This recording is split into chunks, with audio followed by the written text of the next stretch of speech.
Hello, Scruff welcome back to the War Zone. I'm Scruffy and this is Scruffy Tales. Am I an expert at this? Not at all. Do I know what I'm talking about? Absolutely not. But I'm gonna do it anyway.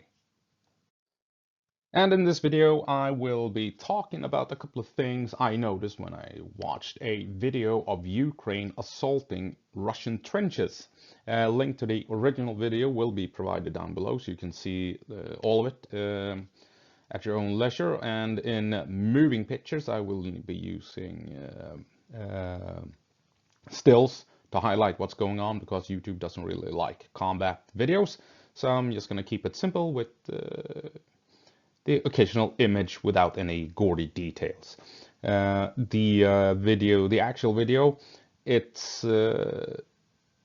kind of graphic. They blur out a lot of the horrible, terrible stuff, but it's still in there. So if you're interested in that, knowing what it's like clearing out trenches, click that video and have a look. So what are my thoughts on this? Let's get into it. Well, first off, we see a column of Humvees. What is it? Two, three, is it another one back here? Maybe six. At least five Humvees are on the move along a windbreak. And then eventually you can see them entering territory that has been shelled. As you can clearly see where the line is drawn here. Here you have forests, and then the forest ends and it turns into, I mean, yeah, a war zone.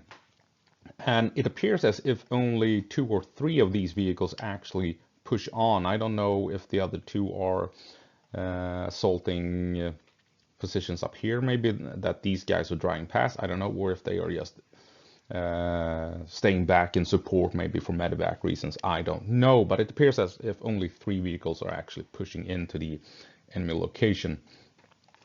And they're driving like hell along this windbreak. And interestingly, eventually you see these lines, white lines in the terrain. Not sure if those are actually put in place by Ukraine. It could be that Russians have put these in place so that they know where to drive to avoid the mines. That could be it. Or maybe Ukrainians have, engineers have been clearing a path at night to prepare for this assault. Who knows? But I'm guessing it could be maybe Russians doing this, maybe. Or maybe, wait, if they, yeah, I think, yeah, who knows? Whatever, moving on. And here we go. Then they reach this point, this bend in the windbreak, and they dismount. Before this happens, we see a GoPro footage from one of the soldiers riding in the back of a Humvee, the Humvee back here, and he sees this vehicle. If it's a mine or a drone that drops in, I don't know, but it gets hit. A big explosion right between these two vehicles, and as you can see, it's burning underneath. So this one takes a big hit and it's going to remain stationary, and these two vehicles, after they have allowed the troops to dismount, they will then evac and leave the area to avoid getting wiped out by incoming drones. And here you have an overview of the battle. Russian trenches begins here and goes all the way here and up here. And you have three teams, three Humvees dropping off a small team each. Alpha, Bravo, Charlie. Alpha breaks in here, Bravo breaks in here, Charlie breaks in here. You have Russians here, you have Russians here, and then you have some craters here that the Russians are occupying as well. And this here, as you set up, an attack here, an attack here, and an attack here, it got me wondering what's going on here. What are the Ukrainians actually doing? And I will now explain what I'm talking about. Now, there we go. What you usually do when you are assaulting is you stay in a lane. This is even on squad level. Each soldier has his own lane, usually 2.5, 3 meters to either side of him. And in that lane, he can move freely back and forth without getting without the risk of getting shot by a friendly from behind, or he won't run into a friendly guy's field of fire and stuff like that. So having this lane is very important. And take a look at this. Alpha breaks in here, right? Alpha has a clear lane up and down along this trench. And if the Russians are down here, well then all they have to do is fire down this way and there's no risk of hitting any friendlies. Bravo breaks in here. Charlie breaks in here. They have Russians between them, right? They will have to engage each other. If Charlie, Bravo may not be shooting at this direction because they could focus on this lane entirely. Charlie, on the other hand, has no choice. Charlie's lane of fire goes straight into Bravo's position, into Bravo's lane. You need to avoid this at all costs, because this increases the risks of friendly fire by, I don't know, a multitude of percent. Risky as hell. And yes, I'm at home drinking coffee by my computer. I wasn't there, but this is a fuck up. If this was the plan, if this is the plan, they fucked up the plan. Maybe shit happened and this Humvee didn't make it all the way up here to Bravo, and they had no choice. They were out in the open. They had to get into the trenches. That's one thing. Yes, that could be it. Because shit happens and you need to go with the flow and you need to roll with the punches. If you're out in the open, you need to get into the trenches. And if this situation happens, you have to deal with it. Absolutely. But if this was the plan of Charlie breaching here, Bravo breaching here, they fucked up with the planning. And this corner here illustrates why you need, or how the lanes work. So say that Charlie never existed. Bravo goes in here, starts clearing this way along their lane. Alpha breaches here, starts clearing this way along their lane. This corner here is the breaking point between the lanes.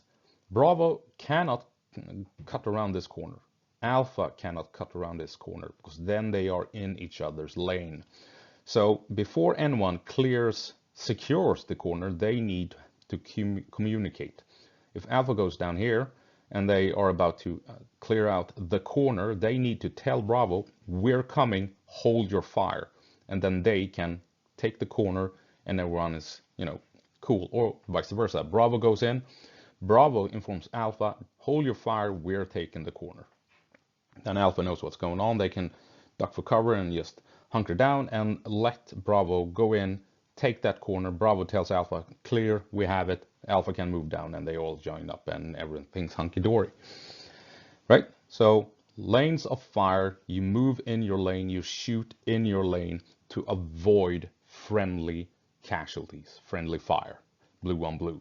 And if you have something like this where they intersect, you need to communicate and make damn sure who is doing what and where this breaking point is. You are not allowed to go past this point, because then you are in Alpha. Bravo is not allowed to move past this point in this instance, because then they are in Alpha's lane of fire, in Alpha's lane.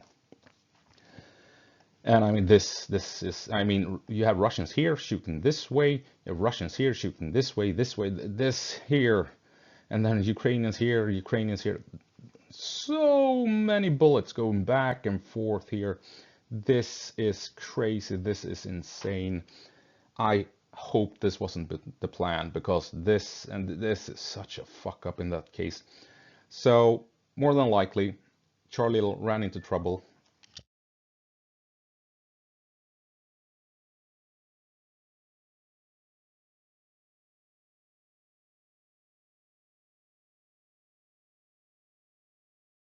Oh, this damn headset. I really need to buy a new headset. Anyway, my guess is that Charlie ran into trouble over here, didn't make it all the way up to Bravo, had to dismount. They are in the open. They have no other option. They need to go into the trenches, breach the trench in order to stay in the fight and not get shot to death out in the open. What I think may have been the actual plan is for Charlie to have moved up with Bravo and Alpha, dismounted here together with Bravo, and then Bravo breaches this way and Charlie breaches this way. Charlie's lane of fire is going this way and Bravo's lane of fire is going this way. Alpha's lane of fire is over here, as we saw before. No chance for blue on blue. They cover each other's backs. They have only enemies in their lanes. And what happens is that they trap Russians here, they have Russians here, and the Russians are now in the tough spot of shooting at each other as they're trying to fight the Ukrainians. So now the Russians are at risk of having blue on blue.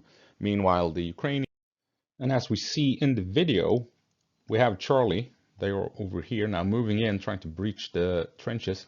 You have Russians not that far off, and the Russians are actually shooting RPGs and what have you at these guys.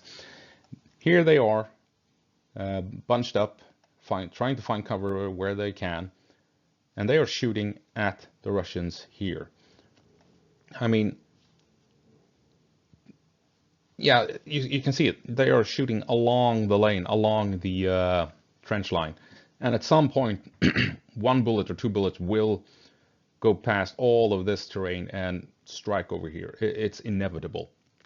I mean, even if you take aimed shots, you're stressed, you're firing constantly, recoil kicks in, and eventually a bullet will fly across and could potentially hit friendlies over here, especially if Bravo is still up here and not in the trenches yet. Then these guys firing, something happens, a bullet flies off and flies along the trench line. These guys are in trouble if that happens. And the Russians, they're down in the trenches. So, I mean, there's a high chance of actually shooting past the Russians and hitting Ukrainians by accident than actually hitting any Russian along the trench line. So yeah, super dangerous doing this kind of stuff, but my guess is something happened and they just had to roll with it, and they had no choice but to breach here, and despite the risks of having blue on blue in this direction here. And sorry, wrong one. What the hell? And here we can see how close everything is. This is Bravo, I believe, as they're pushing in to breach the trenches. These are frag grenades popping off. You can see a Ukrainian here about to chuck a grenade into the trenches. These are the distances in trench warfare. Gnarly stuff as hell. I mean, if you watch self-defense guys online, they will say that if a soldier ends up in hand-to-hand fighting, something has gone terribly wrong. Not at all. You have trench warfare, you have urban warfare, where the enemy will be close enough for you to reach out and touch them. Close combat has been part of warfare for thousands of years, including up to our modern day and age. So the whole notion that, oh, if a soldier ends up in a fist fight, something has gone terribly wrong. No, not at all. There will be times when you have to push into a room without knowing what's in it.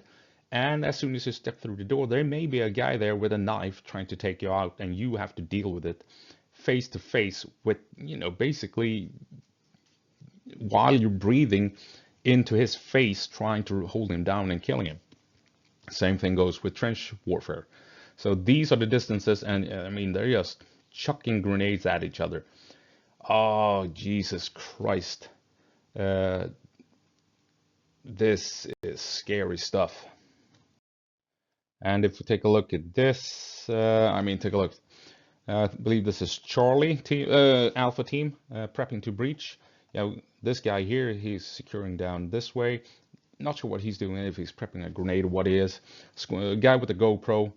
He has his sights on the breach point, and out of nowhere, a Russian shows up.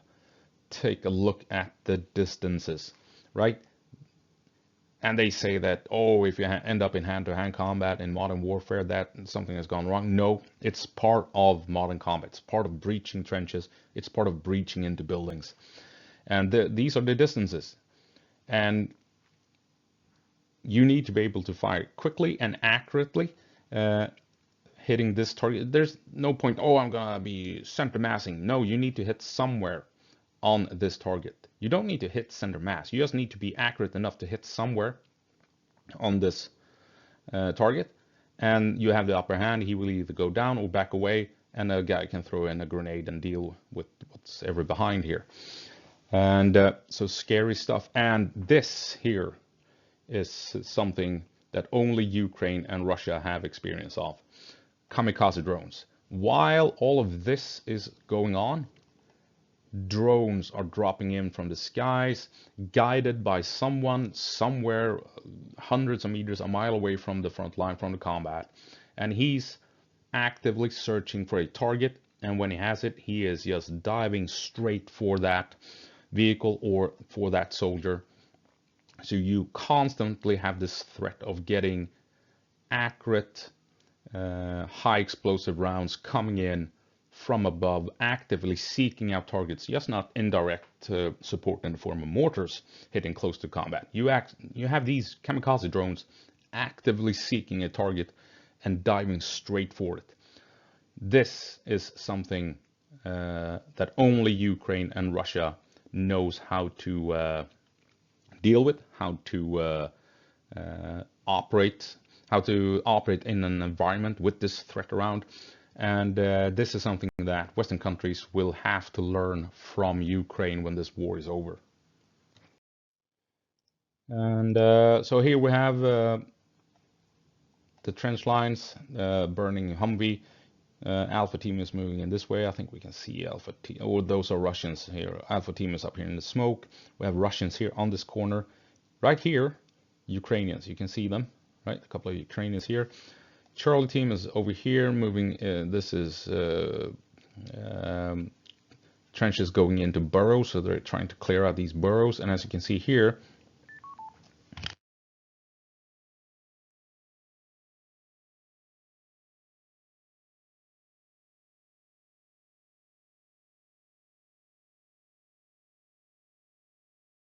set paired. I hate this. I need a new headset. It's coming somewhere down the line, eventually. Where was I? So you can see the trenches go this way, and then you have them here. But here, no trench lines. You only have natural terrain to hide in. So you have a bunch of Russians hiding here in the terrain here. And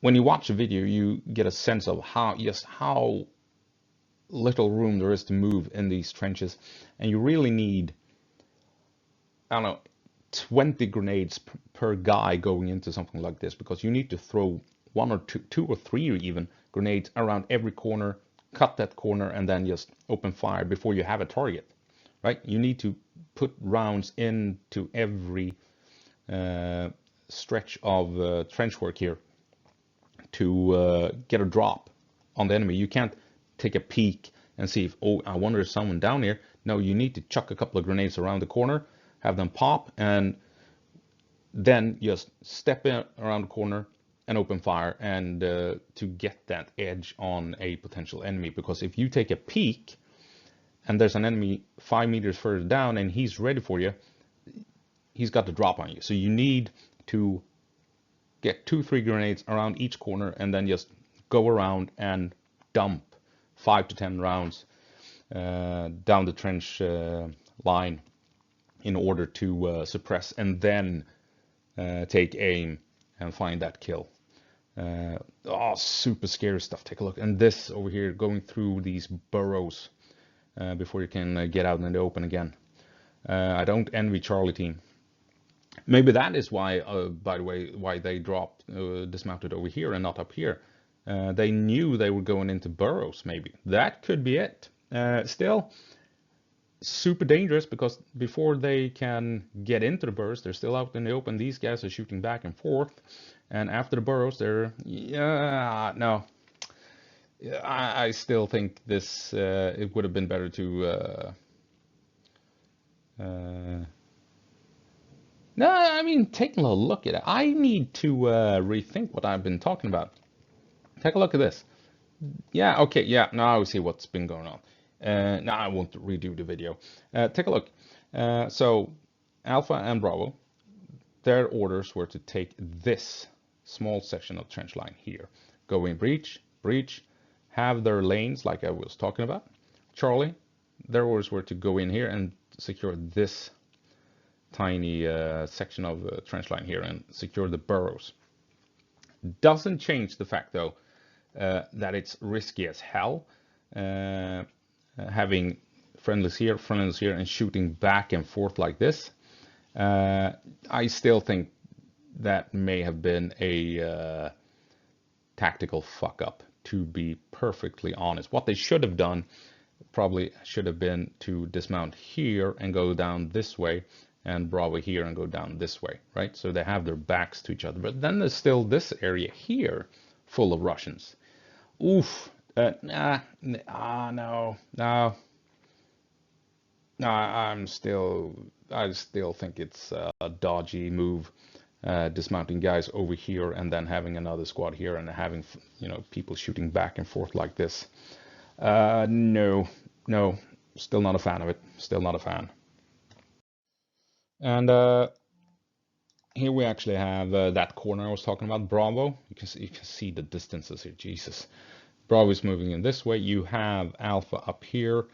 The Russians are aiming weapons up towards Alpha, and Alpha is actually having trouble getting down. They actually take a casualty since this guy, like I said, he's ready for them. He's aiming this way. A guy takes a peek and he fires, and they take a casualty because of it. And so Bravo is moving in this way. You can see how, and burrows here, burrows here. But I mean, as you can see, you need hand grenades. You need to chuck hand grenades every so often to see before you go around a corner, come around a bend, because you never know. There's a guy here. There's a guy up here. I mean, it's close combat, face to face is part of modern warfare, and it's scary stuff. Scary stuff. And eventually, these guys are taken out by a hand grenade that is thrown right in between them. Masterful throw, to be honest. And then Alpha moves down this way along their lane, and Bravo stays over here and just secures their lane. And now take a look. They even highlight what I've been talking about. Here you have this section between the trenches, the terrain between the trenches, and then you have a bunch of Russians hiding in the terrain here. So you have Alpha and Bravo over here, you have Charlie over here, and all of a sudden, who's going to engage? Who's going to shoot? Are they going to ignore a target of opportunity? Probably not, so they're going to open fire. That means bullets are flying all over here where they have friendlies, and the same thing goes for them. Are they going to ignore targets of opportunity? No. What if they see something moving over here and they think that's a Russian and they open fire across the terrain at this thing moving, and it's a Ukrainian, right? Super dangerous. And yes, things happen. You fuck up, and you still have to roll with the punches. So best scenario is that Alpha and Bravo may talk with Charlie, tell Charlie to stay down, don't move, don't stick your heads up. We're gonna move in and clear out this area, because otherwise you will have blue on blue eventually. It's unavoidable. It will happen. So yeah, I super dodgy having Charlie going in this way instead of going this way into the trenches. But you still ended up with troops in between, so yeah, it still would have been better to have Charlie and Bravo dismount up here and then move in, like I said, this and this way, having their backs to each other. So Charlie's lane is this way, Bravo's lane is this way, so they don't cross each other and risk blue on blue. Easily said by me at home. not getting shot at, not being there in person, and drinking coffee without risking having a drone dropping down on my head. But you see what I'm getting at. This here is this is bad. This is not what you want in a firefight. But it is what it is. You roll with the punches, and you go with the cards you're dealt with. That's all I have for you this time around. Remember the link down below to watch the full video. It is intense, it is scary, and paints a very graphic, vivid image of what it means to clear out trenches in modern warfare. So go and check that one out. If you take issue with anything I've said, leave a comment. I'm more than happy to have a conversation about it. Until the next time, go på marsch, Ukraine, and give them hell.